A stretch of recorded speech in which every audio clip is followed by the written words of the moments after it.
A change in the world that seems so clear that you are sure someone else is going to do it. But they're not. You will. But be prepared to be misunderstood. Anyone working on a big vision is going to get called crazy, even if you end up right. Anyone taking initiative will always get criticized for moving too fast because there's always someone who wants to slow you down. I remember that night I launched Facebook from that little dorm in Kirkland House.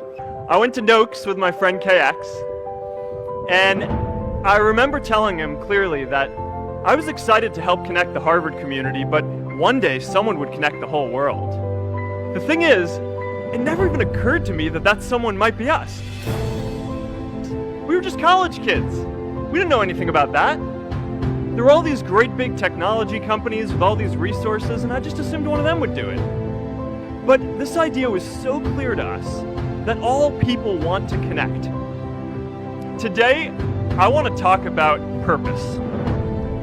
One of my favorite stories is when JFK went to go visit the NASA Space Center, and he saw a janitor holding a broom, and he asked him what he was doing, and the janitor replied, "Mr. President, I'm helping put a man on the moon." Purpose is that feeling that you are a part of something bigger than yourself, that you are needed, and that you have something better ahead to work for.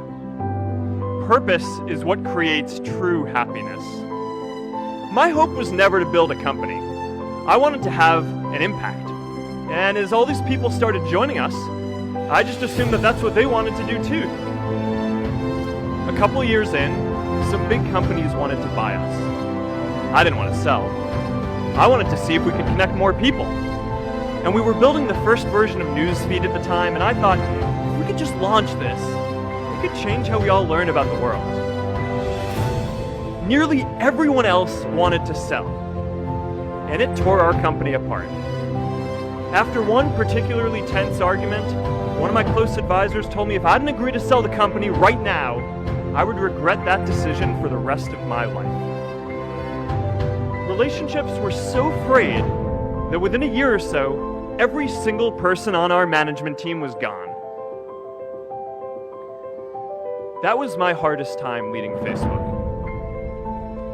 I believed in what we were doing, but I felt alone. I wondered if I was just wrong, an imposter, a 22-year-old kid who had no idea how things actually worked.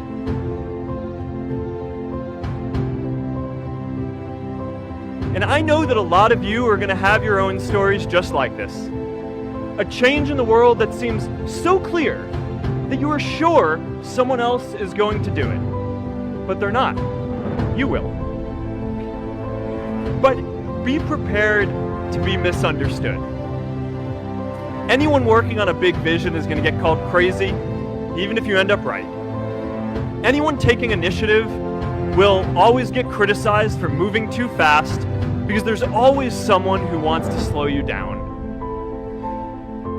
Anyone taking on a complex problem is going to get blamed for not fully understanding it, even though it's impossible to know everything up front. Let me tell you a secret. No one does when they begin. Ideas don't come out fully formed. They only become clear as you work on them. You just have to get started. If I had to know everything about connecting people before I got started, I never would have built Facebook. In our society, we often don't take on big things because we're so afraid of making mistakes. Facebook wasn't the first thing I built. I also built chat systems and games, study tools and music players, and I'm not alone. J.K. Rowling got rejected 12 times before she finally wrote and published Harry Potter. Even Beyoncé had to make hundreds of songs to get Halo. The greatest successes come from having the freedom to fail.